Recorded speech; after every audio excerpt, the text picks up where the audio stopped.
Bocah tewas tenggelam, keluarga histeris.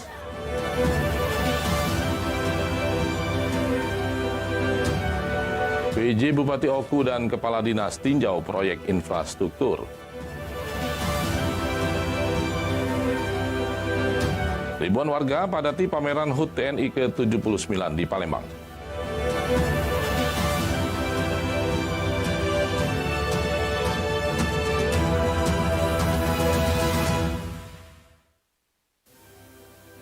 Selamat malam, selain 3 cuplikan berita utama tadi, sejumlah informasi penting lainnya telah disiapkan tim Anyus Sumsel edisi hari ini Selasa 8 Oktober 2024. Saya Romi Afiansa, inilah Anyus Sumsel selengkapnya untuk Anda.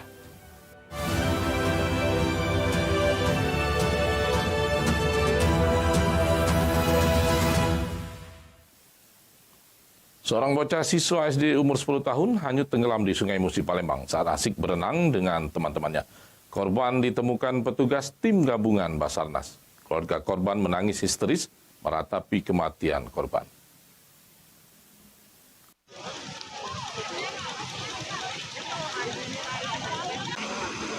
Beginilah suasana saat pencarian Arziki, bocah SD berusia 10 tahun warga Kelurahan Karanganyar, Kandus, Palembang.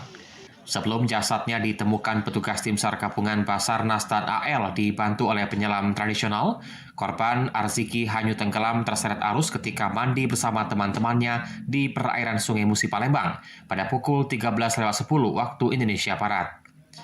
Tim SAR dan tim gabungan melakukan pencarian dengan cara menyusuri permukaan sungai, menggunakan perahu karet dan perahu masyarakat, serta menurunkan penyelam profesional. Setelah melakukan pencarian yang memakan waktu selama 6 jam, akhirnya korban ditemukan tim SAR gabungan dalam keadaan telah meninggal dunia. Keluarga korban tak kuasa melihat jasad sang anak menangis histeris saat dibawa ke rumah duka. Pencarian satu orang anak atas nama Arziki umur 10 tahun. Pada hari ini korban atas nama Arziki 10 tahun telah ditemukan dengan kondisi Mac Delta atau meninggal dunia dengan posisi mengapung, jarak dari LKK kurang lebih 10 meter. Selanjutnya korban dievakuasi ke rumah duka dan diserahkan kepada pihak keluarga. Warga terutama anak-anak dihimbau menghindari bermain di Sungai Musi mengingat saat ini musim hujan sehingga arus Sungai Musi sangat deras. Dari Palembang, Guntur Yansah, iNews melaporkan. Pemirsa, diduga akibat sampah yang terbakar di kolong rumah sebuah rumah panggung di kota Palembang ludes dilalap si jago merah. Kobaran api dengan cepat melahap hampir seluruh bangunan rumah yang terbuat dari kayu.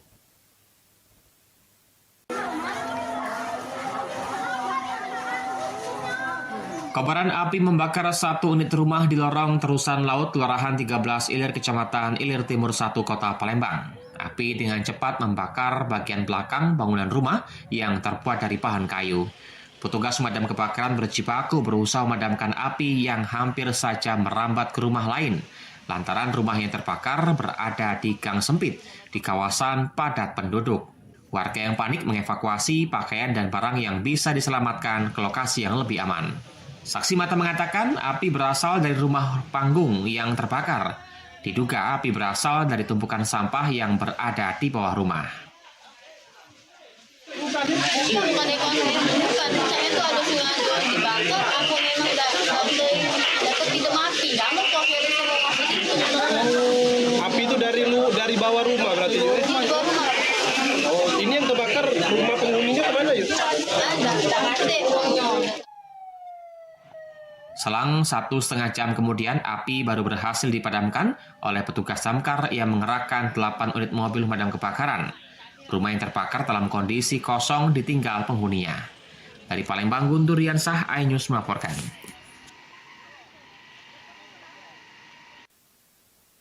Viralnya video penolakan petugas medis Rumah Sakit Umum Daerah Muara II terhadap salah satu pasien kritis membuat Humas Rumah Sakit Umum Daerah Muara II memohon maaf.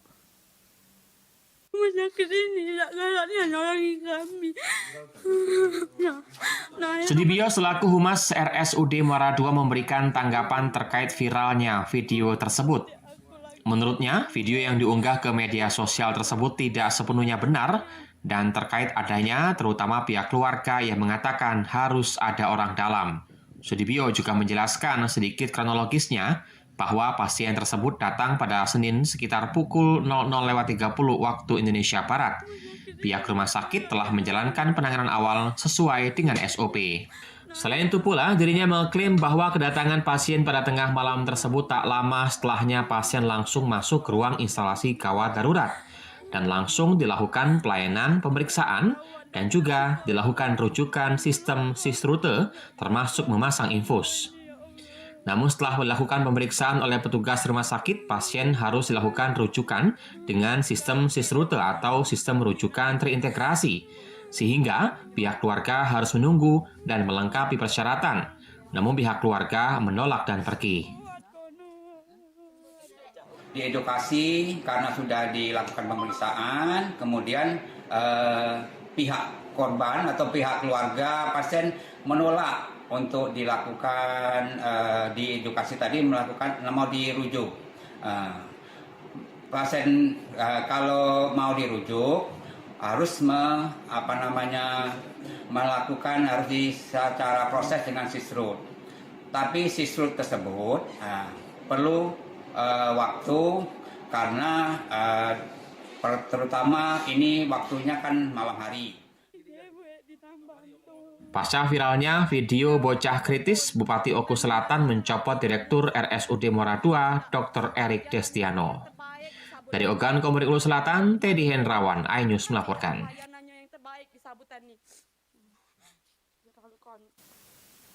Pemirsa, tetaplah bersama kami akan segera kembali dengan informasi PJ Bupati Oku dan Kepala Dinas tinjau proyek infrastruktur.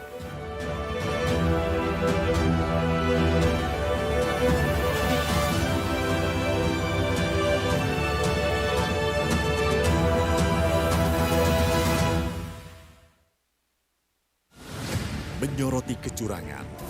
Di bawah ini terdapat pabrik narkoba. Terlihat bahwa sudah betul-betul didesain. Menyuarakan keadilan. Dipukulin, disiksa, diinjak-injak, disetrum. Laporan mendalam dan eksklusif. Dan menghembuskan napas terakhirnya di sini. Cuma abah si pasrah aja. AB Plus setiap Senin pukul 8 malam di iNews.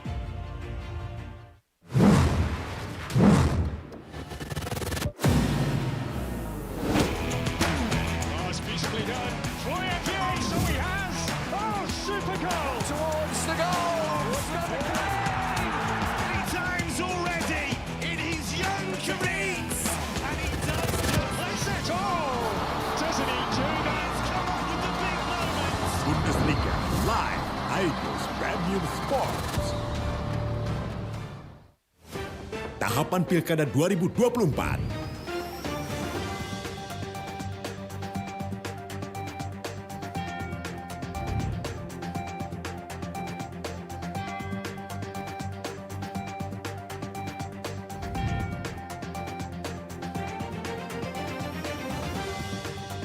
Ikuti informasi terkini seputar Pilkada di semua program berita iNews.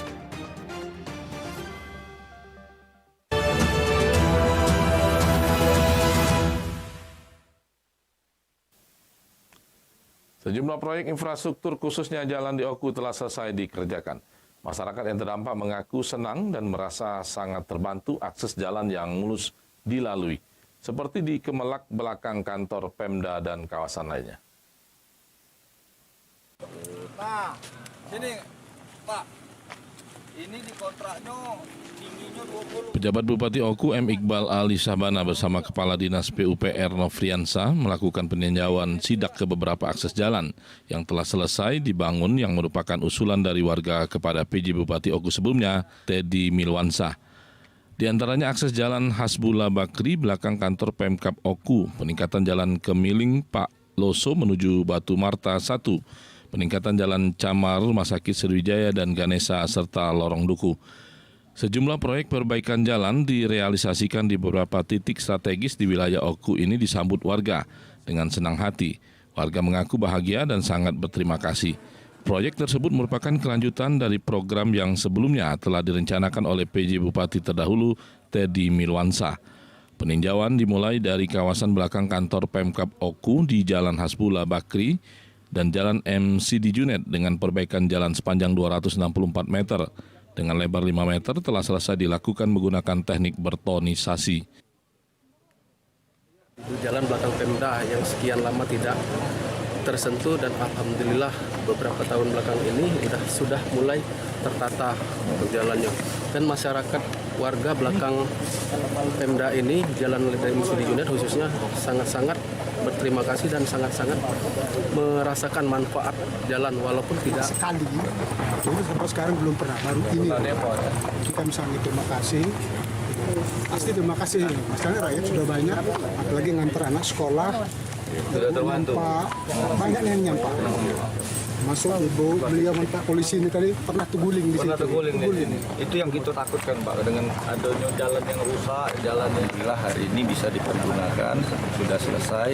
Nah, ini kami minta tolong pada masyarakat untuk mempergunakan dan menjaga jalan ini sehingga umur jalan yang sudah selesai ini dapat berlangsung lama.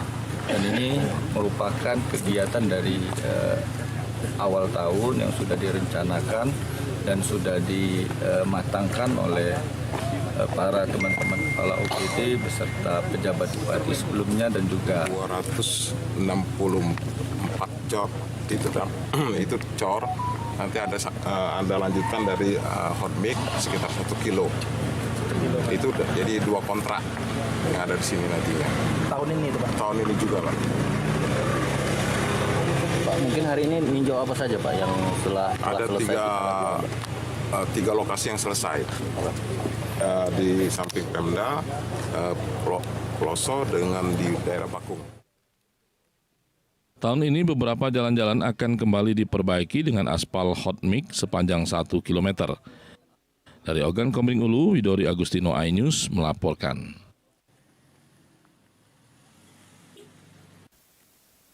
Pemirsa, hakim yang bertugas di Pengadilan Negeri Palembang mendukung gerakan cuti massal untuk meminta kenaikan gaji dan tunjangan kesejahteraan hakim.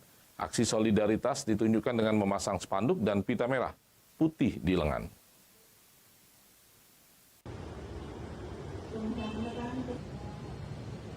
Aksi cuti massal para hakim se-Indonesia rencananya akan dilakukan sejak tanggal 7 hingga tanggal 11 Oktober mendatang.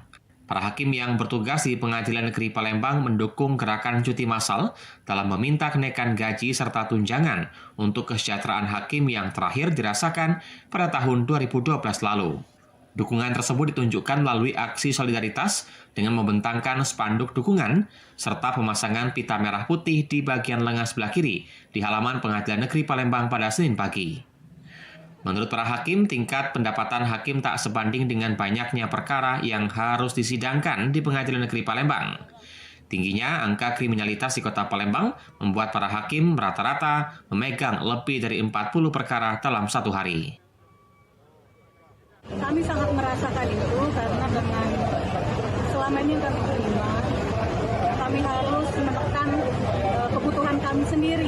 Sementara dengan menekan itu pendidikan anak, kesejahteraan kami, keluarga ya, itu sangat minim ya. Jadi kami sangat mendukung pemerintah memperhatikan untuk kesejahteraan kami. Karena memang sudah wajib lah, sudah 12 tahun gaji tidak naik. Pengadilan Negeri Palembang tidak mengirim perwakilan karena apa, kami percaya sudah ada perwakilan kami yaitu KAI Pusat. Jadi segala ini perjuangan yang dilakukan oleh KAI Pusat itu kami di daerah mendukung. Terus kami terus melakukan pelayanan. Itu aja. Jadi terkait aksi ini pelayanan persidangan atau apa itu masih berjalan nanti Pak ya? Terus berjalan. Meski mendukung gerakan, para hakim di Pengadilan Negeri Palembang tidak ada yang mengambil cuti untuk menjaga jalannya pelayanan publik. Dari Palembang, Guntur Yansah, iNews melaporkan. Pemirsa, sepasang suami istri di Palembang menyerahkan uang hasil temuannya di jalan raya ke polisi. Kebaikan suami istri tersebut viral di media sosial. Jadi siko, hei, pak, hei, kamu kerekam, Inilah video viral saat sepasang suami istri mengamankan uang sebesar 3,4 juta rupiah yang ditemukan di Jalan HM Riyakudu, Kecamatan Seberang Ulu 1 Palembang yang nyaris menjadi rebutan warga. Sepasang suami istri ini, Denny dan Desi, sengaja merekam aksi temuan uang senilai 3,4 juta rupiah agar tidak diambil orang saat dirinya mengamankan uang tersebut. Usai uang itu diamankan, dirinya langsung membawa uang tersebut ke kantor polisi Polrestabes Palembang untuk diamankan beserta dompet dan KTP pemilik uang yang jatuh. Dari kartu tanda penduduk pemilik uang tersebut diketahui uang tersebut milik Ahmad Syafi'i, warga Jalan Kiai Haji Ashari, Kelurahan 34 Ulu, Gang Abadi, Kecamatan Seberang Ulu 1, Kota Palembang. Depan mobil kami, nah kami di belakang dia, pas nyok tuh dompet campak, duitnya belamburan gitu. Nah jadi kami pas kami punguti, ya ada yang ambil kan, jangan ada balik ke kami, udah ada diambil, ada balik ke kami balik ke sini. Oh, berapa jumlah duit itu? Kalau yang tadi itu pas dihitung 3.445.000. 5.000. Ya. Nah, kenapa kita punya inisiatif untuk mengembalikan uang itu? Ya uang itu punya uang deh, kasihan yang uang spesial jangan sampai diambil gitu. Uang tersebut telah diamankan oleh pihak kepolisian Polrestabes Palembang dan dikembalikan ke pemiliknya sesuai alamat di KTP. Dari Palembang, Muhammad David, iNews melaporkan. Ribuan warga padati pameran HUT TNI ke-79 di Palembang. Informasinya kami hadirkan sesaat lagi.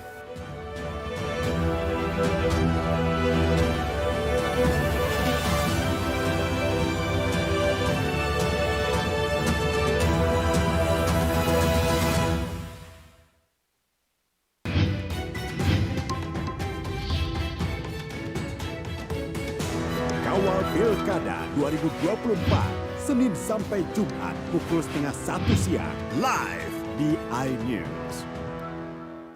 Bagaimana kemudian peta politik ke depan? Berhentikan dia karena saya ngomong. Aiman Wicaksono, inilah rakyat bersuara. Ungkap tuntas berbagai permasalahan terkini. Tidak boleh ada kotak kosong. Tidak ada masalah. Itu menurut saya hal yang biasa. Ya dimunculkan lagi orang-orang yang bermutu. Bahwa Anies ini akan bagaimana? Anda jadi orang. Rakyat bersuara, Selasa pukul 7 malam, live di iNews. Saya Abraham Silaban, Anda menyaksikan The Prime Show. Investigasi eksklusif. Omnibus Law Undang-Undang Cipta Kerja mengakibatkan PHK di mana-mana. Mengupas isu-isu terhangat. Ini apa? Hakim MK? Silakan diselesaikan, Mas Saya Pipin. kasih kesempatan ke Fritsen, Kak. Semua tanya akan dijawab dengan tuntas dan berkelas. Ada kejanggalan bagi saya dari pihak-pihak wasit yang tidak menguntungkan buat kita. The Prime Show. Setiap Rabu pukul 8 malam.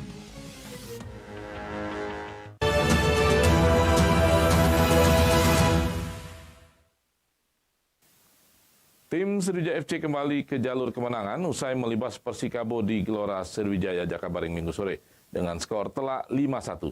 5 gol diborong striker Censo Giletsen di babak pertama dan hanya dibalas 1 gol penalti Persikabo oleh Farid Sadat.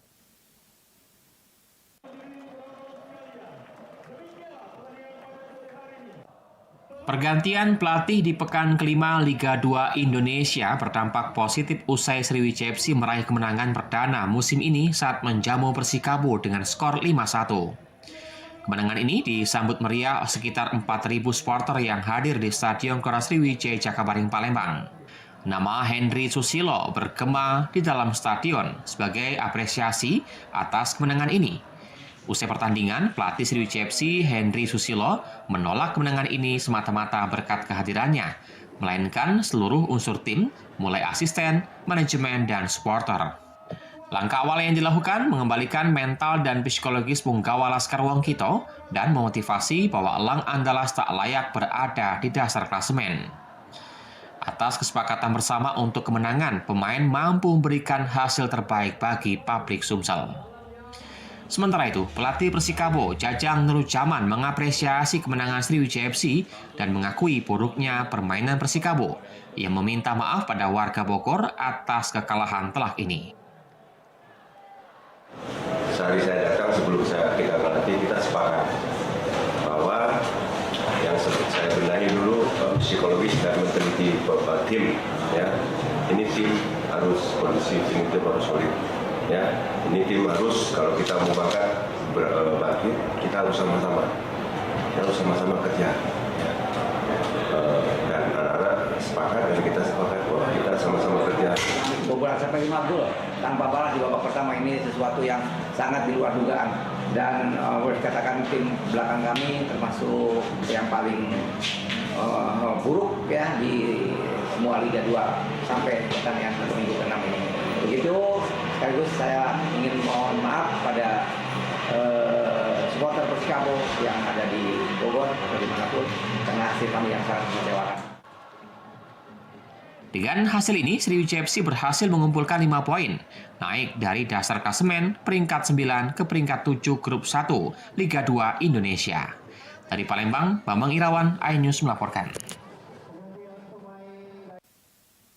Pemirsa, masyarakat tumpah ruah memadati Jalan Sudirman, Kota Palembang. Penuh antusias menyaksikan berbagai atraksi pawai parade pasukan dan pameran alutsista.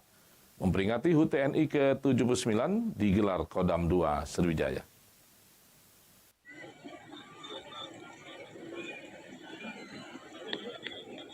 HUT TNI ke-79 Kodam 2 Sriwijaya sangat ditunggu oleh masyarakat khususnya di Kota Palembang yang ingin melihat secara langsung saat melakukan parade pawai dari berbagai unsur pasukan TNI dan alutsista.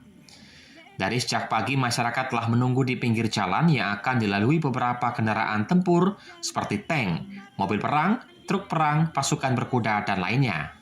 Warga bernama Faisal sambil menggendong putrinya menuturkan bersama istri dan kedua anaknya sengaja datang dari jam 8 pagi untuk melihat sekaligus memperkenalkan ke anak peralatan perang alutsista di HUT TNI ini. Anak ingin lihat kan peralatan TNI ini kan, lihat alat tempur alutsista ini. Dari mana asalnya Kak? Dari Silat Bikora. Harapannya gimana nih untuk TNI di hari ulang tahunnya ini Kak? Semoga TNI selalu dalam membela rakyat. HUT TNI tahun ini lebih meriah dibanding tahun sebelumnya. Tak heran jika HUT TNI kali ini sangat dinanti oleh masyarakat. Ini jelas ya, dalam rangka memperingati hari ulang tahun. Jadi untuk ini kita gunakan sebagai evaluasi baik ke dalam maupun setelah kita keluar ke dalam ya kita sudah melakukan upaya-upaya pembinaan satuan dan sebagainya untuk terlihat atau untuk bisa meningkatkan kemampuan SDM kita utamanya ya. Tapi juga kita kalangan timnya. Dari Palembang, Guntur Yansah, iNews melaporkan. Informasi tadi sekaligus mengakhiri kebersamaan kita malam hari ini. Terima kasih atas perhatian dan kebersamaan Anda. Sampai jumpa.